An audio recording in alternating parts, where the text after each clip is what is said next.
everyone's feet. No, that's okay. I was not talking audible. All right, I will say good morning. Good morning. Let us begin a good tavach. Welcome, Emir Hashem, to Maseches Zevachim. We have an incredible, beautiful, overwhelmingly cathartic daf today, Baruch Hashem, and as we are beginning our march toward the end of Maseches Zevachim, which is going to be a monumental and epic accomplishment, Emir Hashem. Begin first today by thanking all of our sponsors for this morning's shir, to thank our Talmud Torah sponsors for the month of Teves, Habalin Latova, Ushi and Mindy Schreiber, and the Schus of Refuah Shlema for Elio Rafael, Ben Miriam, and Mati and Chanalea Margalit, and Mary of Mati's father, Yosef Shlomo Moshe Shmuel Ben Yukosu Yehuda, whose Yartet is on Chav Dalet Teves. Our week of learning sponsors, Ari and Michali Friedman, in honor of the entire Kehila and the Shir. Beautiful. We'll say, of course, we hope that in the merit of our Talmud Torah, all of the Neshama Sav and Aliyah, the families in Nechama, all those who need a refuah, should have one together with Kol Chol Yisrael. The Kadosh Baruch Hu should Emir Hashem continue to shower Soros Tovos upon our people, upon our land, Emir Hashem for many years to come. With that, let's begin. Today's daf is Kuf Yud Beis. I know Rabbi Richter got actually to the Gemara, but let's just quickly do the Mishnah again on Kuf Yud Aleph on Beis 111b. Again, we're going to finish off the parak, and I'm just telling you, coming attractions. Next parak, ridiculous, and not like ridiculous like you feel like the rest of Maseches Zevachim has been. Like this is like ridiculously amazing. It's all been ridiculously amazing, incredible. All right, let's go. Mishnah. Chato shekibel dama bakos echad.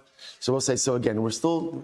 This obviously this entire parak. The topic over here are the halachic implications of going ahead and offering karbanos. Now, when we say karbanos, we mean karbanos in the most general sense of animal sacrifices. And also, of course, we'll call it other sacrificial matter, like a mincha, like a kometz, like ketoras, things like that. So our Mishnah, which is the last Mishnah of the parak, is continuing along this same theme. So achato shekibel dama b'kos echad. Shechter echatos, you receive the blood in one cup. Nasan b'chutz, v'chazar v'nasan b'fnim. So if you did a blood application outside, then you did a blood application inside, or bifnim v'chazar v'nasan b'chutz, or you did it inside and you also did it outside. Ultimately, again, the Mishnah says you are chayiv. You are chayiv. The Gemara says shekulo roi bifnim, because all of this is blood. Again, Rabbi, remember again, overarching principle. How do you know in general if you perform a sacrificial rite or ritual outside? How do you know that you're chayiv? How do you know that you're liable for that? How do we know that?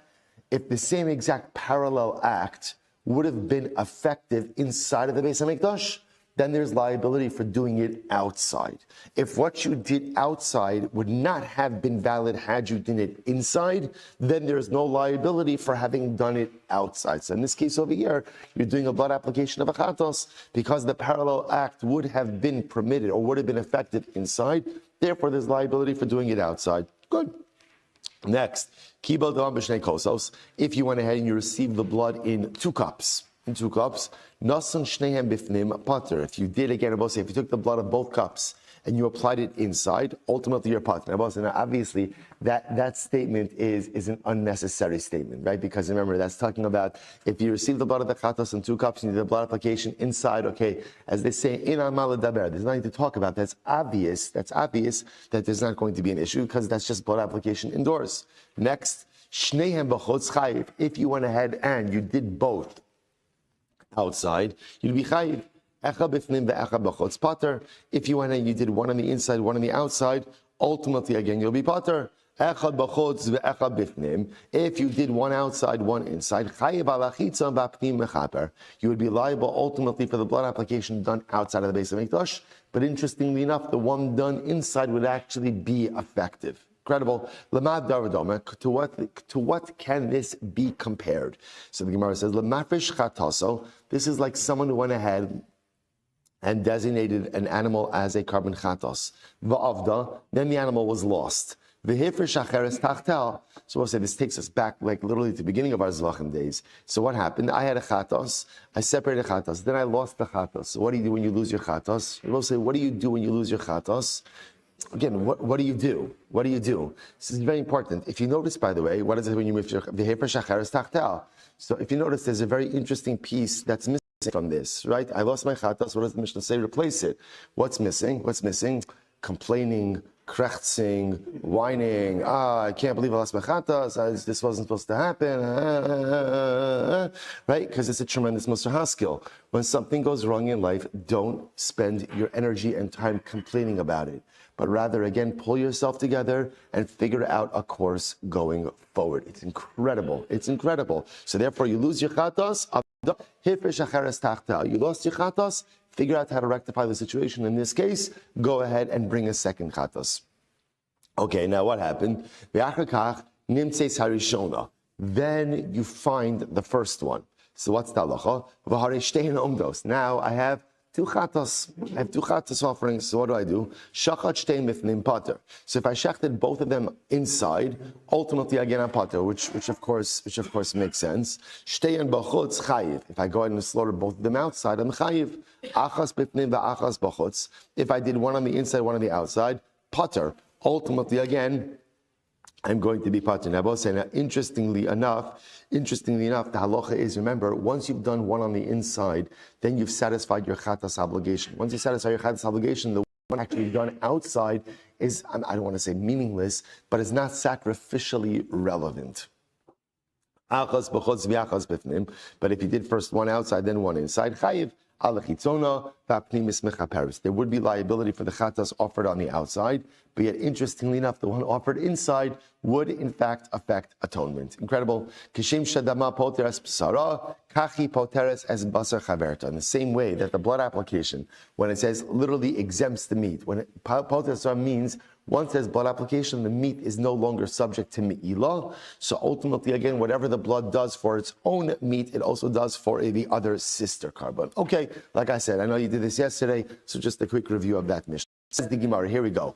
Bishlama b'chutz, v'chazar b'nasa mifnim. So we'll say, we're talking about now over here with the blood applications. So I understand where halacha l'maisa again, you went ahead and you did a blood application inside, and then went ahead and did it outside. This is the case of kos echad, where the blood is in one cup. So the Gemara says that is liability. Shekulo ra'i lios bifnim. Because if you have all of the blood ultimately in one cup, where is that blood really supposed to be? Inside. So then if you go ahead and you do blood application outside, and then you go and you do a blood application inside, I understand why there's liability, because the blood that you sprinkled outside was really fit to be sprinkled inside. Aval bifnim. But again, if halacha l'maisa, you did the blood application on the inside, and then you did it outside, so why should there be liability? Why? Because they will say, once you do the blood application on the inside, right, what is the rest of that blood called? What is it called? Shirayim.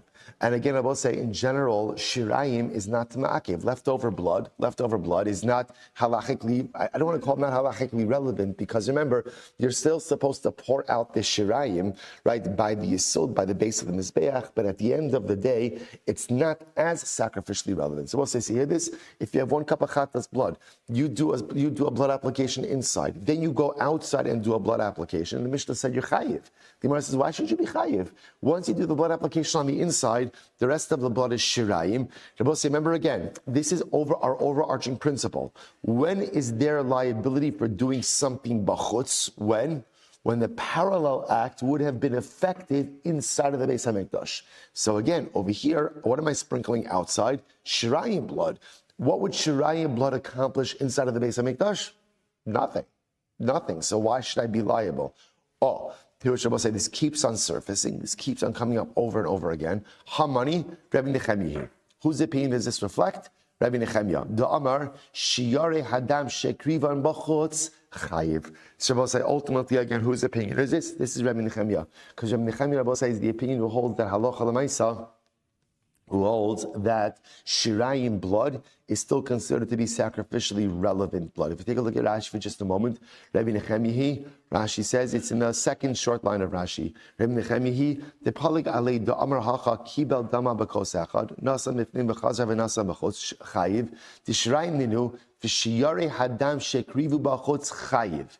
So Rabbi Nechemiah is of the opinion who holds that no, shirayim is still sacrificially relevant blood. And therefore, again, even though you did a blood application inside, now that renders the rest of the blood shirayim. Shirayim are still sacrificially relevant, and therefore you do another blood application outside, you're going to be chayiv. Says, well, second, if it's Rabbi Nechemiah, Ema Seifa, look at the end of the Mishnah. Kibal dama b'shnei kosos. If you receive the blood in 2 cups, nasan shnehem bifnim pater, shnehem b'chotz chayiv. If you did the blood application for both of them inside, you're pater. Okay, which means again that it works. Shnehem b'chotz, if you did it outside, ultimately chayiv. Echad bifnim ve'echad b'chotz. If you did 1 cup inside, 1 cup outside, pater. But 1 second, how could that be? Rabbi Nechemya shiyari hadam shekvim b'chotz chayiv. But I will say, here's the problem. The problem is that last case, 2 cups of chatas blood, you do 1 inside, one outside. So the Mishnah said, you're pater. Now, bepashtos, the reason the Mishnah said you're pater is why? Because you accomplished the blood application with the first cup that was done inside, that essentially renders the second cup shirayim, and shirayim outside shouldn't be relevant. But if you tell me that the Mishnah is reflecting the view of Rabbi Nechemya holds that shirayim is relevant, in which case you should be chayiv. To which the Gemara says, Seifa ason l'tanakama Rabbi Elazar Rabbi Shimon damar kos osed dichoy lechavero. To essentially which the Gemara says is the Mishnah is reflecting multiple opinions. So whereas the first part of the Mishnah is reflecting the view of the opinion of Rabbi Nechemya, who holds that shirayim are still halachically relevant, the second part of the Mishnah is focusing on the view of Rabbi Elazar Rabbi Shimon, who holds that literally, again, 1 kos does dichui. 1 kos sets aside the other. Therefore, halacha l'maisa, once you went ahead and you did the blood application with the blood in 1 cup, inside bifnim, the blood in the second cup is halachically irrelevant. And therefore, once you got it and you applied outside, there's no liability. Fascinating. Okay. Lemad davadome. So the Mishnah that went on. So the Gemara said, Lemad davadome. Sorry. Lemad davadome. Lemafresh chatas v'avda v'hifresh acheres tachta. So again, I will say, remember the Mishnah wanted to compare the case of the 2 cups of chatas blood to the case of a guy who separates the chatas, then goes ahead and loses his chatas, and goes ahead and separates a second chatas in its stead, then subsequently finds the first. So the Gemara says, Lemad davar doma lama.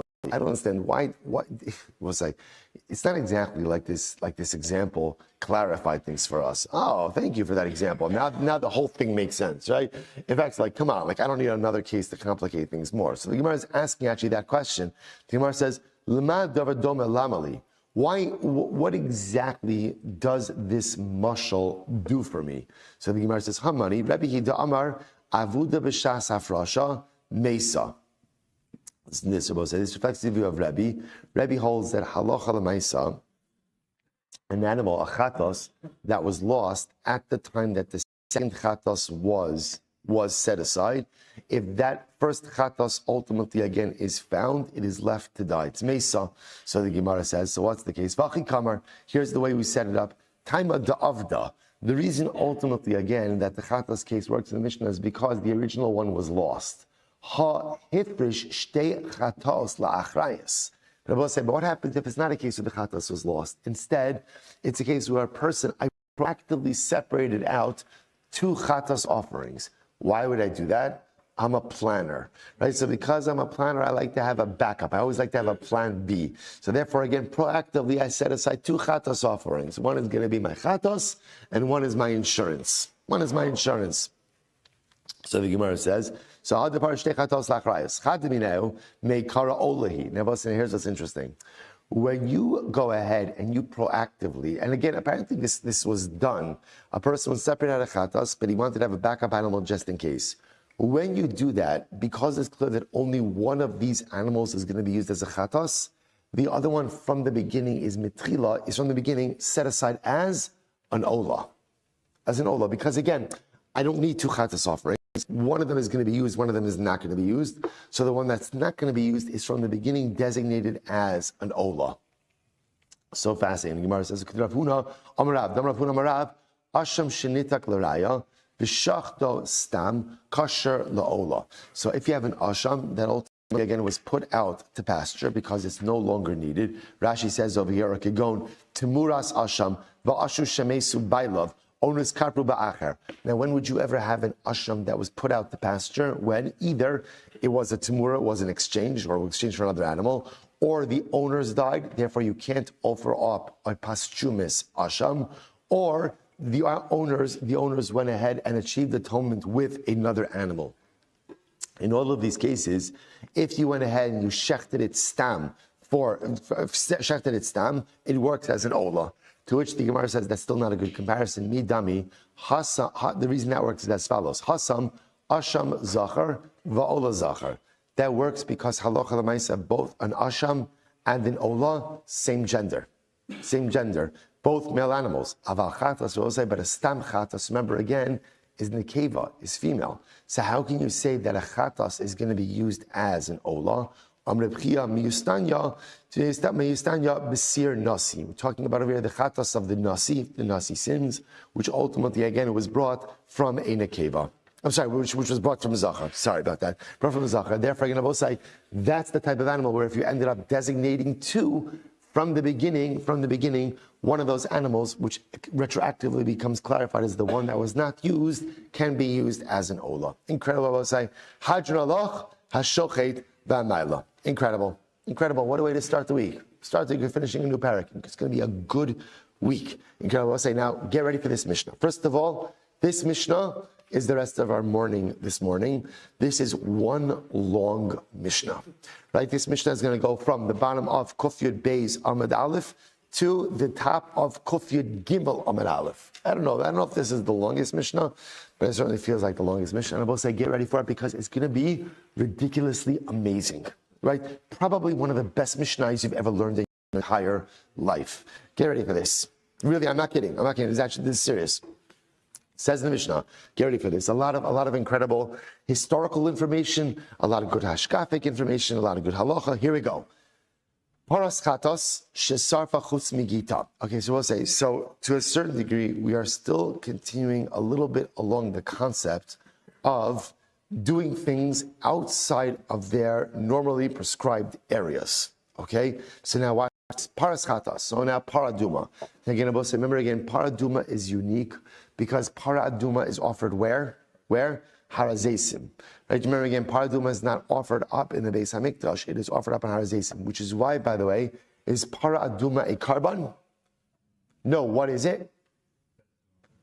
Somebody said it. Damim. Also, what do we call it? Bedek habayis.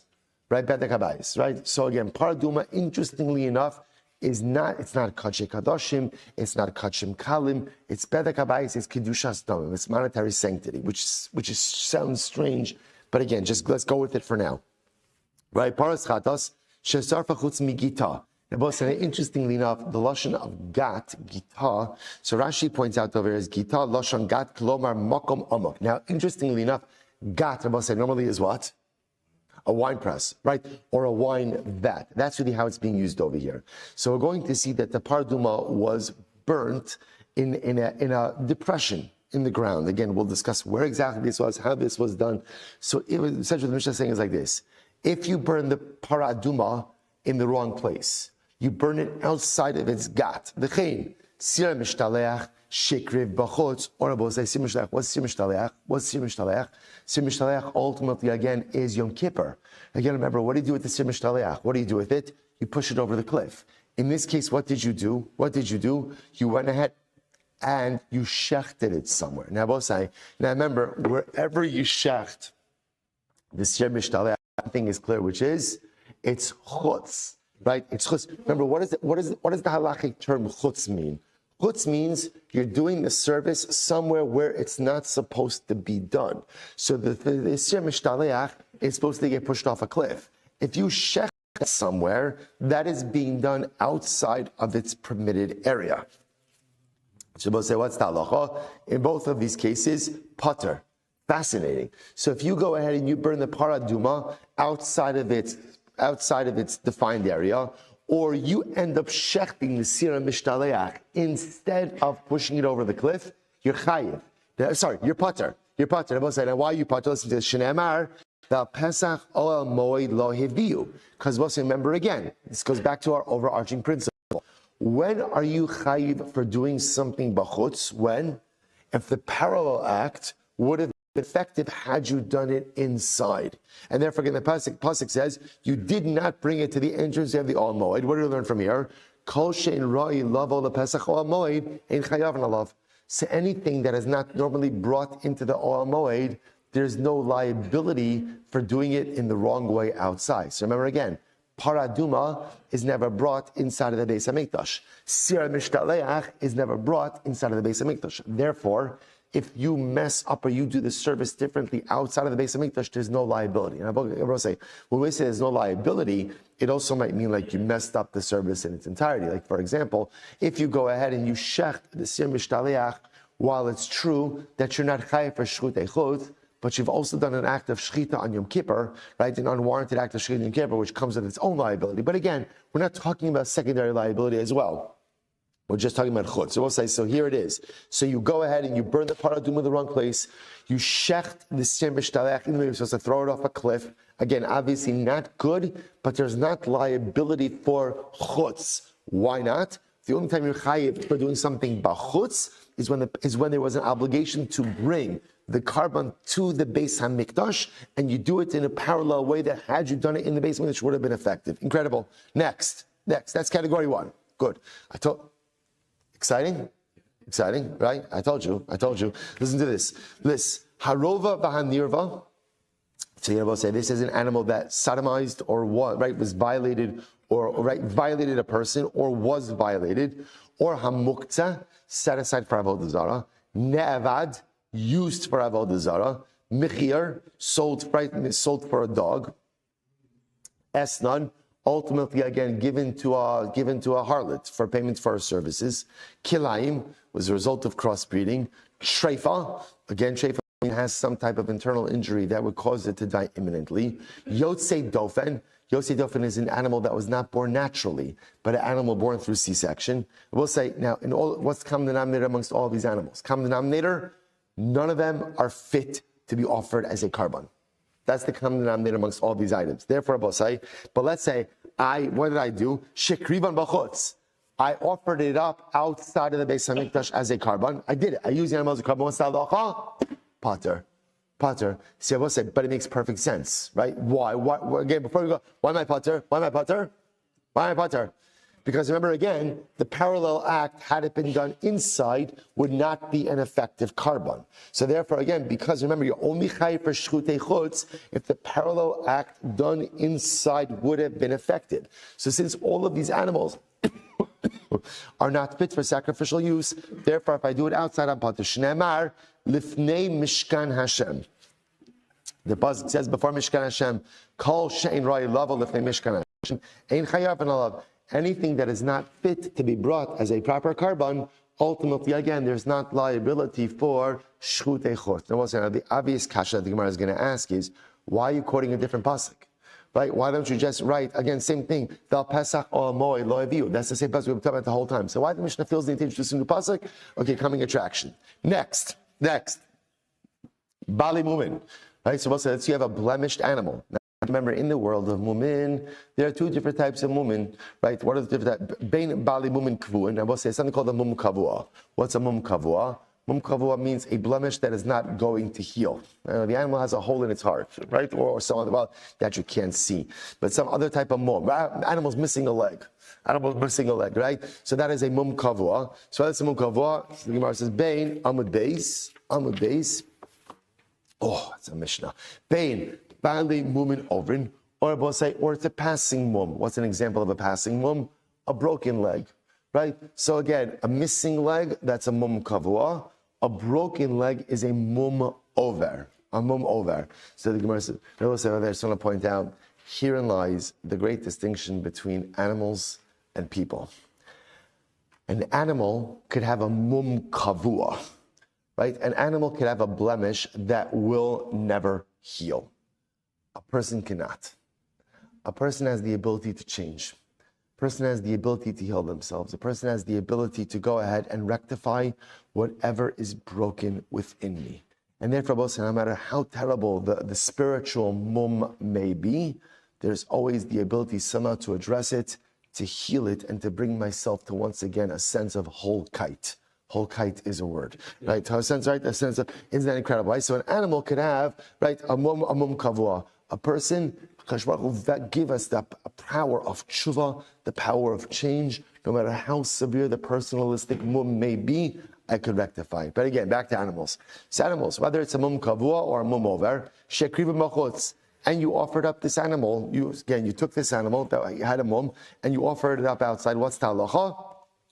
Pater. Now again, I both say, once again, why am I pater? Why am I pater? Because again, remember, this animal is not fit for sacrificial use. So because it's not fit for sacrificial use, therefore, halacha l'maisa, if you offer it up outside, you are going to be pater. Again, I both say, it's the same rule over and over and over. Rabbi Shimon says, it depends. I both say it's incredible. Rabbi Shimon Omer, bali mumin kavuin pater, bali mumin overin chayim below sase. Okay, so Rabbi say, this is going to be very interesting. And this is going to be, Rabbi Shimon is going to keep on commenting over here.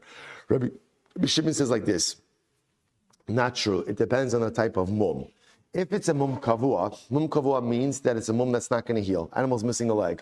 That's never going to heal. So therefore, again, Rabbi Shimon agrees that if it's a mum kavua and you offered up that animal outside of the Beis HaMikdash, you are pater. However, if it's a mum over, the type of mum that is going to heal, like a broken limb, Rabbi Shimon says that if you offer that animal up outside of the Beis HaMikdash, you are chayiv, not kares, but you are in violation of a lo saseh. Rabbi say what we're going to see is Rabbi Shimon holds like this. Rabbi Shimon holds that any animal that is presently unfit but will become fit, there's still some level of liability for shchutei chutz. Again, not complete liability, because normally for shchutei chutz the punishment is kares.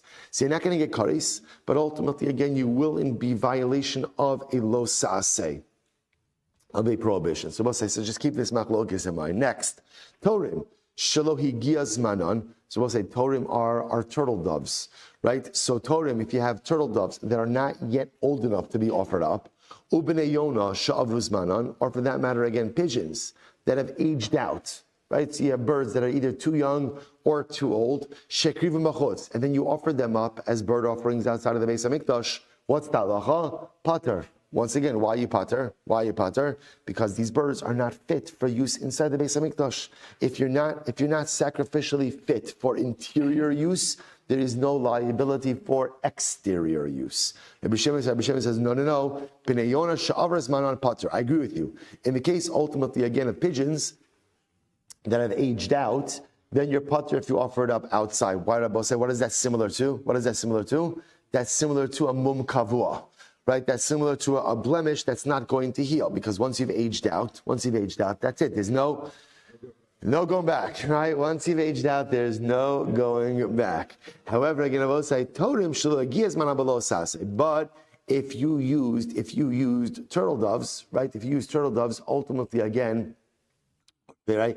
If you use birds that ultimately, again, have not yet reached the right age, Rabbi Shimon says there is liability for that. Not kares, but a lo saseh, a prohibition. Why? Because what is that similar to? A mum over. That's similar to a blemish that ultimately is going to. So once again, you see Rabbi Shimon holding that halacha l'maisa, if you sacrifice something that is never going to be fit, einach inami your pater.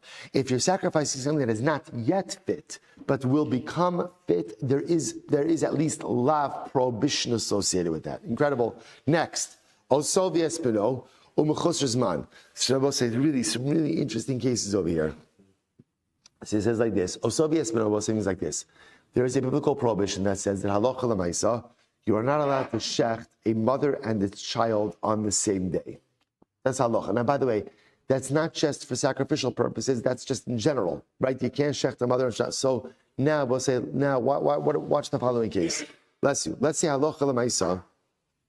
I shechted an animal, right? And now again, I have the child. So I offer that up. I offer up the child. Or b'chusr zman. B'chusr zman means a case where halacha l'maisa, you can't offer up an animal as a karban if it is less than 8 days old. So let's say you offered up these type of offerings outside of the Beis HaMikdash. What's the halacha? Pater. Again, it's the same case over and over, because anything that is not sacrificially fit for use inside of the Beis HaMikdash, there's not going to be liability for use of it outside of the Beis HaMikdash. Once again, Rabbi Shimon Omer, Harei ze b'lo saseh. Now again, Rabbi Shimon says, no, there is liability. Why is there liability? Because in both of these cases, although the karban is not fit now, but what? It will be fit. right? In the case of Sovi Espino, so you shechted the mother today. You can't shech the child, but you can shech the child tomorrow. Or right now, the carbon, the animal is 6 days old. Wait 2 more days and it will be. So once again, I will say Reb Shimon over and over and over. Reb Shimon Omer, here it is. Reb Shimon says, Kol shuroi lavo la'achar zman, any animal that is presently unfit, but at some point in the future will become fit, hareze below sase. Ultimately, again, although there is a prohibition to go ahead and offer it up outside of the base of English. Now, again, I will say it's a lo sase, it's a lav, as opposed to regular prohibited shchutei chutz, which is kares. Obviously, it's a downgraded prohibition, but a prohibition nevertheless. Ve'in bo kares. Okay, so we'll say, so this is Shitas Rabbi Shimon. The Chum say no. Kol shem bo kares in bo lo sase. Chum say it's a package deal. It's a package deal. If ultimately, again, you're chayiv kares, then there's also a lav. If there's no kares, then there is no lav. So essentially, I will say, it's actually very interesting. The fundamental machlokes is, Rabbi Shimon says, when something is presently unfit but will be fit, there is still some level of liability for shchutei chutz. The Chum say it's all or nothing. Either you're fit or you're not fit. If you're fit, there's a chiyav kares and a lav. If you're not fit, I don't care that you're going to become fit. That doesn't matter to me. There's no liability right now. Incredible. Mechusar zman. Let's listen to this. So mechusar zman. Mechusar zman means that there's something lacking in the timing. Bein begufo, bein bebailov. Now listen to this. Mechusar zman by a regular carbon, I understand. What's mechusar zman by a carbon? Mechusar zman by a carbon. An animal has to be at least 8 days old. So mechusar zman means it's less than 8 days old. But now the Mishnah says mechusar zman, whether the carbon or the owners. What's an example of mechusar zman by owners? Ezu mechusar zman bebailov. What's an example ultimately again of mechusar zman by an owner? Hazav, hazava, hayoledes, v'hamatzora, shekrivu chatasam v'ashamam b'chutz p'turin. So we'll say, so now listen to this. What would be an example of this? The example would be all of these people, Zav, Zava, Yolad, right? Zava, the people who have the various emissions. Yolad, someone gives birth. Mitzora, person at Saras. All of these people have to bring karbanos after a defined amount of time. If they bring the carbon before the appropriate time, that's called mechusar zman bebailov. That's called the owner's, right? In other words, the animal is fine. The animal is fine. It's the owners who have a problem with timing. So in all of these cases, if they offered up, they jumped the gun and they offered up their carbon too early, and they did it bachutz, they're pater. Which again, it makes sense. Once again, why they pater? Why, again, not good, but why they pater? Because the parallel carbon inside of the Beis HaMikdash would have been ineffective because the timing is off. Timing is off. Incredible. However, again, if they go ahead and they offer up, and again, interestingly enough, the reason for that is because we're talking about their chatas and their asham. So remember, say something about chatas and asham. One of the things that's unique about chatas and asham is that they cannot be brought as a nedava. Right? Remember, again, you can't wake up one morning and decide, you know what? I'm feeling a little guilty about myself. I'm going to bring a chatas, right? You can't do that. Chatas and asham can only be brought for specific violations. So therefore, it makes sense that if any of these people brought their chatas and asham too early, if you brought it too early, it's meaningless. It's meaningless, right? The carbon is meaningless, and therefore, even if you offered it up outside, there's zero liability for that. Now remember, these individuals also have to bring an ola and the shlamim. If they brought their ola and their shlamim before the prescribed time, then what's talacha? There is liability. In other words, they did it bachutz, there is liability. Why is there liability? Because ola and shlamim could be brought as a nedava. Could be brought as a nadava. So because it could be brought as a nadava, therefore halacha l'maisa, when they go ahead and they bring it outside, the parallel carbon had it been brought inside would have been acceptable, and therefore there's liability for doing it outside. Incredible. Hamayla mibasar chatos, mibasar asham, mibasar kachek hadashim, mibasar kachim kalim. So we'll say, so again, if a person goes ahead and offers up, right, meat from achatos, from an asham, from kachek hadashim,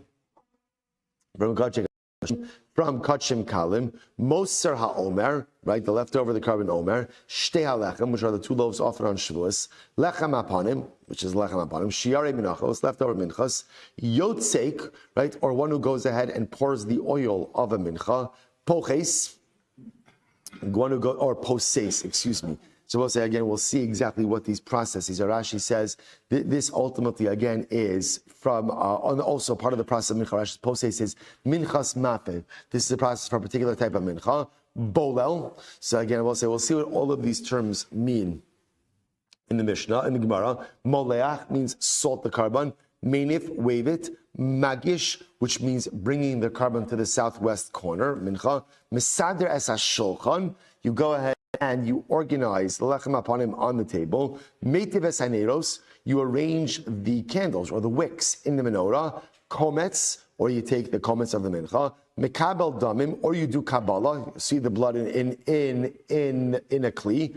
Bachutz. So we'll say, okay, so just understand just what happened over here. The Mishnah just went through pretty much the entire list of sacrificial rites and rituals that you could do inside of the Beis HaMikdash. So the Mishnah then says, if you did any of these things outside of the Beis HaMikdash, chayiv. I'm sorry, bachos, pater, sorry, pater, right, a little bit off, right, pater.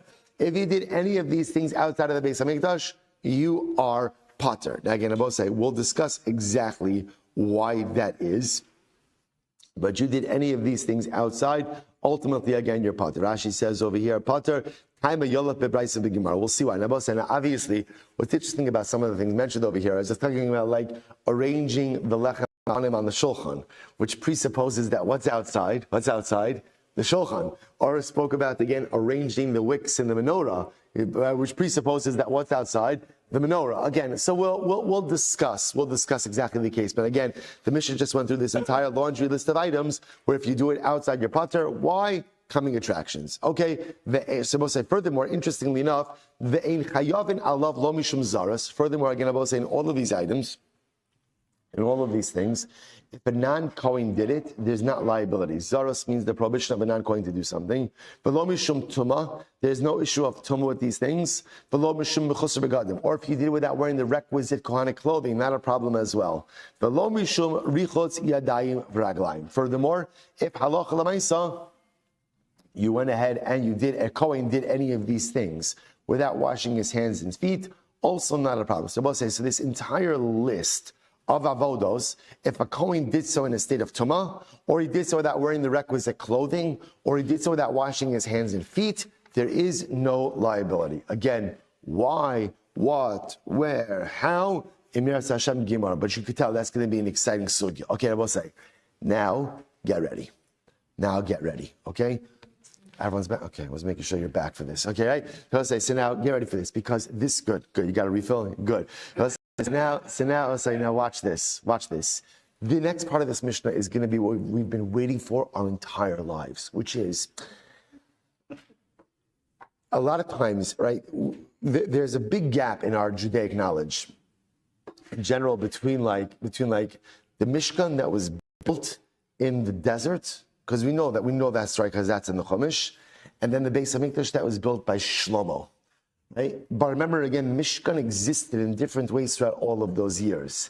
So a lot of times it's not clear to us where exactly the Mishkan was, how it operated, and what the halachos were. Now it's not because it's some like esoteric knowledge that's not available to us. It's just in Navi, right? And so again. Who learns that, right? So what's great about this Mishnah, I'll say, is the Mishnah is going to organize for us now, again, essentially the Mishkan, the halachos, essentially the progression of the Mishkan from the desert, from Moshe Rabbeinu, all the way until the Beis HaMikdash, and going to give us all of the relevant halachos. So I am super, super excited about this, and I know that you are going to be also. I'm asking you to really be super excited about this, right? It's the beginning of the week. Like, let's do this together. So excited. Let's do this. Here we go. Achalka Mishkan. So we'll say, so before the Mishkan. Now this is before the Mishkan in the desert. So before the first Mishkan, right? Before Moshe Rabbeinu made the Mishkan, hayu habamos mutaros va'avolos babechoros. So we'll say, once upon a time, this is before the Mishkan was built in the desert. You wanted to offer up a carbon. How did you offer up a carbon? How did you offer it up? Build yourself a bama.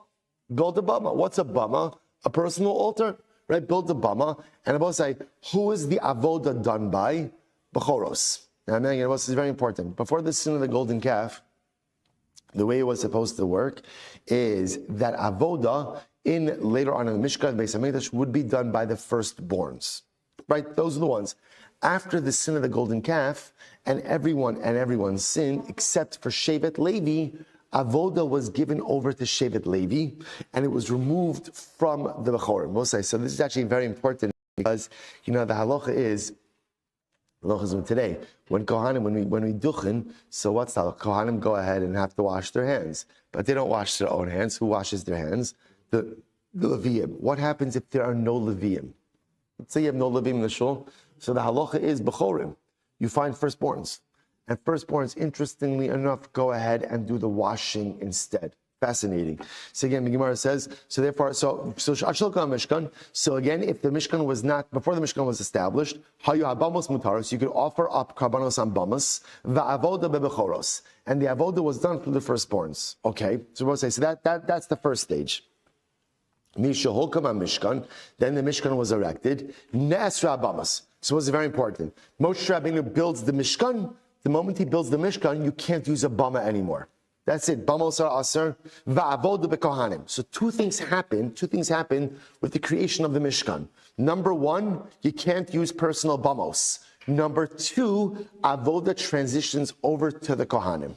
And whenever we see about kohanim means kohanim leviim, right? In their different roles. Next, kodshe kadashim ne'achalum lifnim enakalayim. So when the Mishkan stood, kodshe kadashim, chatas, asham, kodshe kadashim, have to be eaten inside of the curtains of, now, the Mishkan didn't have, it had curtains, but it had walls. When it says kind of means the walls, right? It had to be eaten within the walls, right? Within the walls.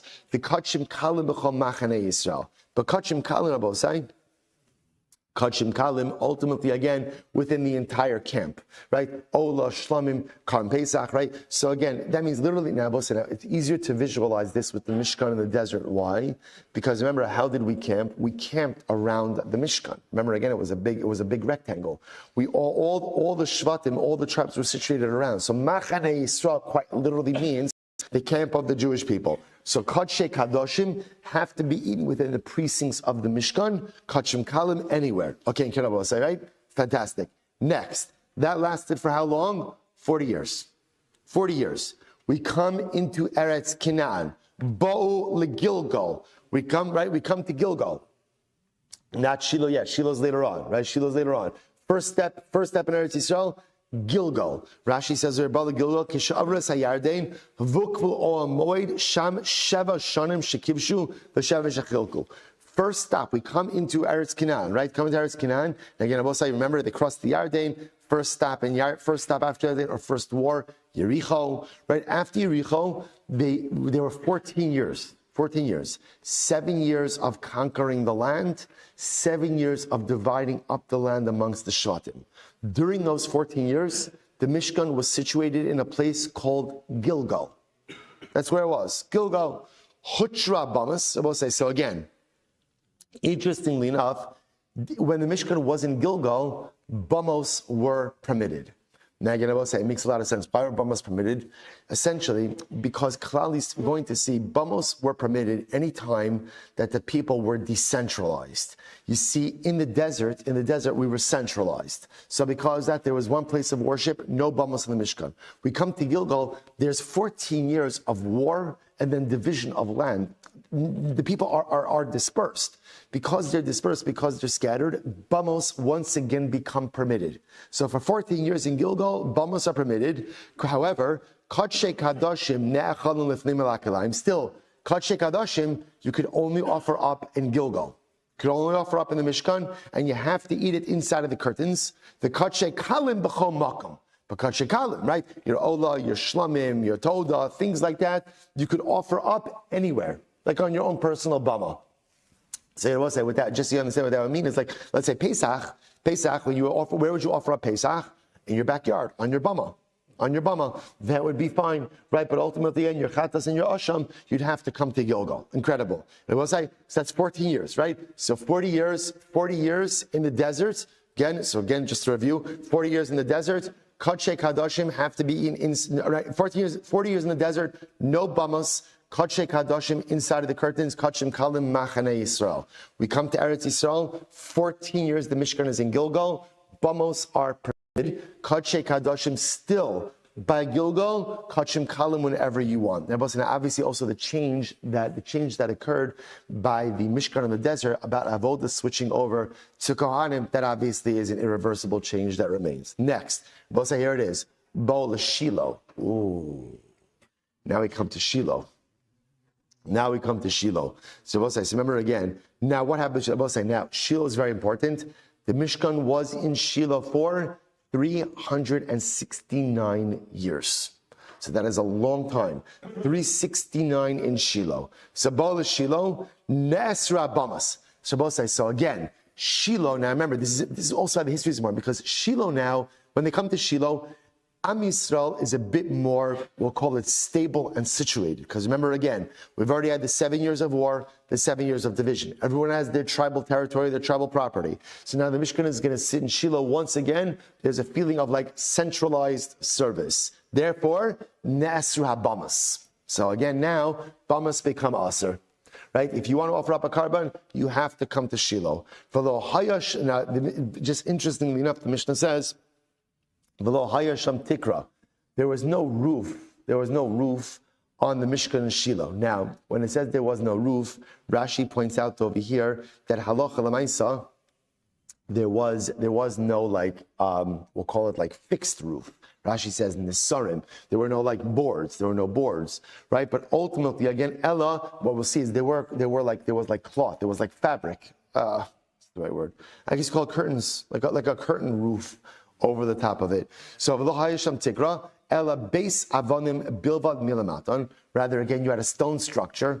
Again, literally the walls were made of stones. You had a stone structure. By the way, I just want to point out this is different. Let's say again than the Mishkan in the desert, where the walls themselves were made out of aseshitim, right? Were made out of acacia wood, right? Coated with gold. So ultimately, again, over here, these walls were made of stone. And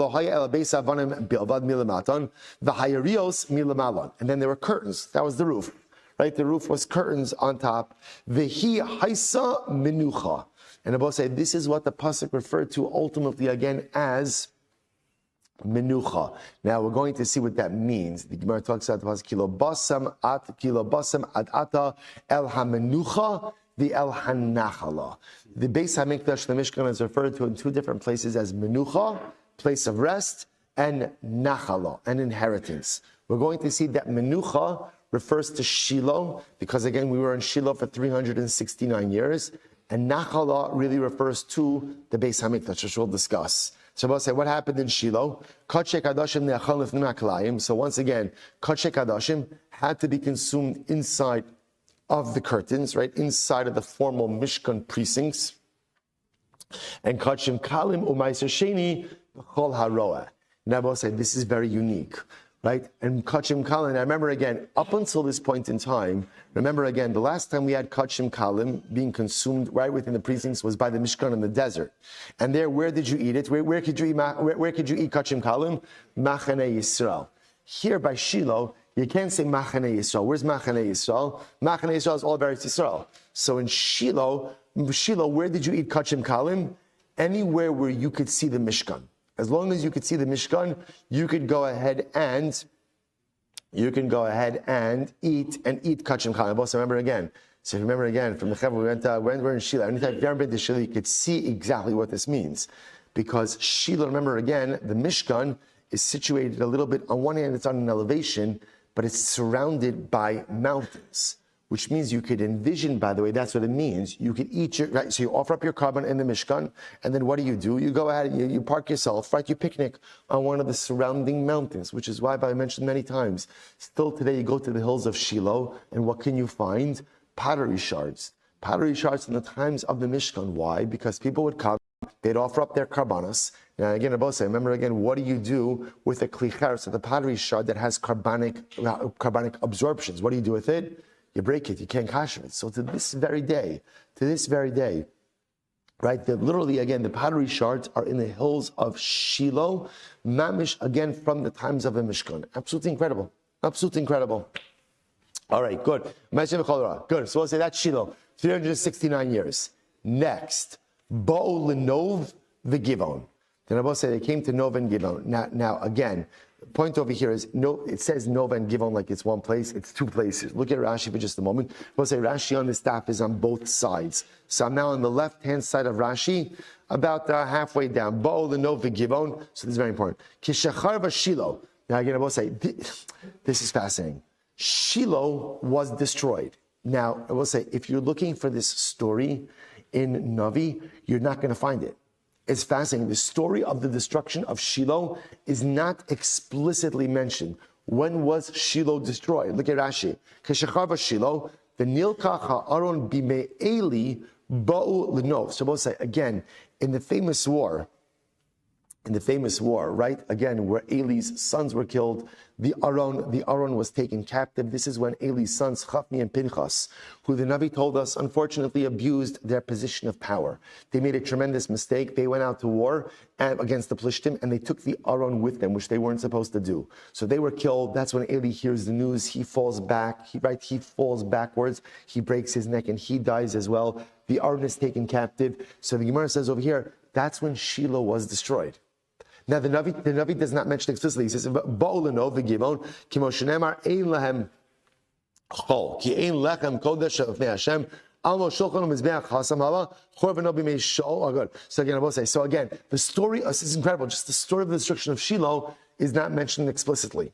So Shiloh was destroyed. Then what happens? The Mishkan transfers over ultimately again to the city of Nov.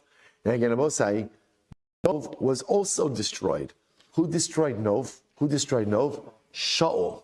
You know, both say this is the tragic story. Remember again when David HaMelech is on the run from Shaul, he comes to the city of Nov. Nov was known as Nov Ir HaKohanim.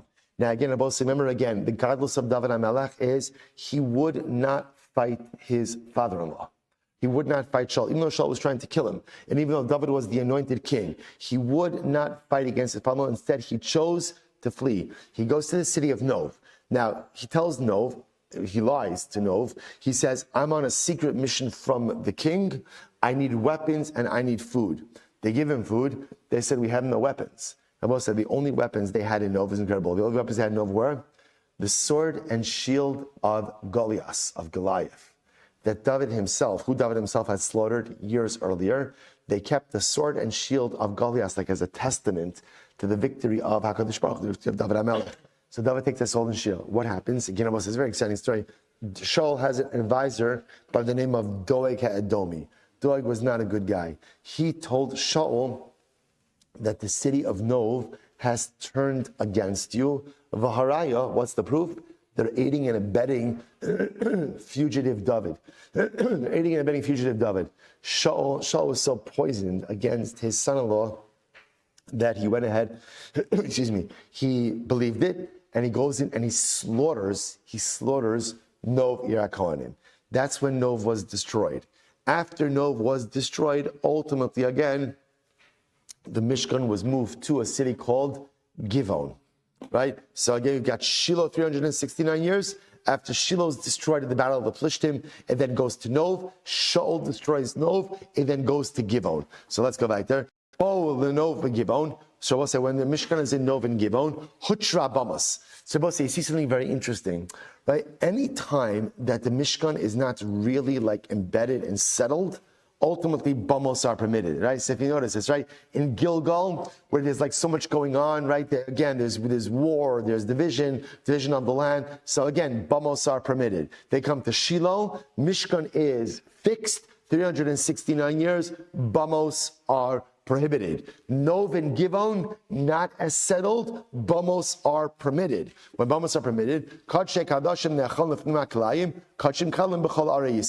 so what happens? So then again, when bamos are permitted, that means, remember, on a bama, you are limited to what you can do on a bama. What can you do on a bama? Only things that can be offered up as neder or nedava. right? So shlamim, shlamim, toda, carbon pesach, those type of things. But anything obligatory, right? Essentially, is Kodesh Kadoshim. You have to go to the Mishkan for that. So both say, so that's Novin Givon. Both say, Ba'u Yerushalayim. Ba'u Yerushalayim. Aren't those words so beautifully sweet? When we came to Yerushalayim. So we finally came to Yerushalayim. Shlomo HaMelech builds the Beis HaMikdash. What happens? Nesru HaBamas. Then Bamas become absolutely prohibited. Now again, we're going to see this becomes an irreversible ban. After this point, after the Beis HaMikdash is built, ultimately again the Bamos become Asar. V'lo haya lahen heter. And after this, ultimately again, actually in the Shita Mikubetz, he changes it to v'lo haya lahen od heter. After this, it was no longer permitted to use bamos. In other words, even after the Beis HaMikdash was destroyed, never again will there be a heter bamos. Something tells you the power of the Beis HaMikdash.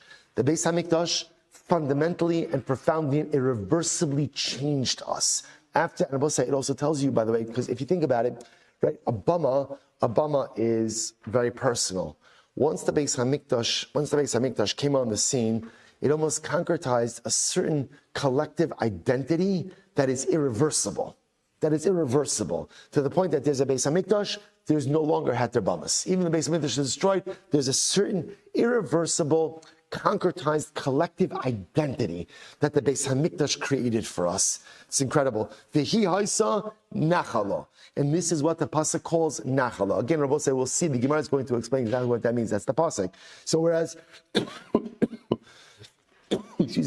whereas the Mishkan in Shiloh was Menucha, the resting place, ultimately again the Beis HaMikdash is Nachala. What happens in the Beis HaMikdash? Kodesh Kadoshim Nachala V'Nakalayim. So Kodesh Kadoshim in the Beis HaMikdash are consumed within the curtains. Now, again, remember, curtains never means curtains. Rather, what does it mean? It means precincts, right? It means area. We'll see exactly what areas it was.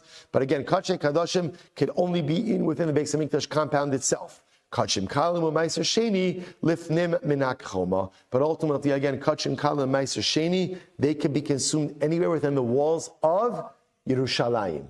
Right? So whereas Kachim Kadoshim have to be eaten within the precincts of the Beis HaMikdash, Kachim Kalim and Meiser Sheni ultimately, again, can go ahead and be consumed anywhere within the walls of Yerushalayim. I also have to stop over for today. I thought we finished the Mishnah. No, was that not the most incredible Mishnah? Well, we're not finished. There's still more of it tomorrow. So we'll get to it tomorrow. Bosai, shkoyach. What a start to the week. Last full week of Maseches Zevachim. Let's take it in. Shkoyach, everyone. All right, have a great day.